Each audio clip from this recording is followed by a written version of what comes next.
வணக்கம். இன்றைக்கி கீதா சமையலறையில் நம்ம பார்க்க போகிறது ஒரு சிம்பிளான இஞ்சி டீ எப்படி போடலாம் அப்படின்னு தான். ஸோ நான் இன்றைக்கி 2 பேர் குடிக்கிற மாதிரி தான் இஞ்சி டீ நான் போட போகிறேன். ஸோ முதல்ல சாஸ்பேனில் ஒரே ஒரு டம்ளர் தண்ணி ஊற்றிக்கலாம். ஸோ தண்ணி நல்லா கொதிக்கணும். ஸோ இப்போ கொதிச்சிருச்சு.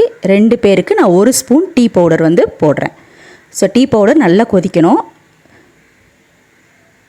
ஸோ டீ பவுடர் வெந்ததுக்கப்புறம் தான் நம்ம பால் ஆட் பண்ணணும். ஸோ இப்போ ஒரு 2 மினிட்ஸ் நல்லா கொதிச்சிருச்சு. இப்போ 1 ஸ்பூன் துருவின இஞ்சி போடுறேன். ஸோ 2 டீக்கு 1 ஸ்பூன் இஞ்சி போதுமான அளவு. இஞ்சியுமே கொஞ்சம் நல்லா வேகணும். ஒரு 2 மினிட்ஸ் அப்படியே கொதிக்க விட்டுருங்க. ஸோ இப்போ பார்த்தீங்கன்னா டீ தூளும் நல்லா வெந்துருச்சு. அதே மாதிரி இஞ்சியுமே எசன்ஸ் எல்லாமே அந்த தண்ணியில் நல்லா இறங்கிருச்சு. ஸோ இப்போ நம்ம பால் ஆட் பண்ணலாம். ஸோ நான் 1.5 டம்ளர் பால் சேர்க்குறேன்.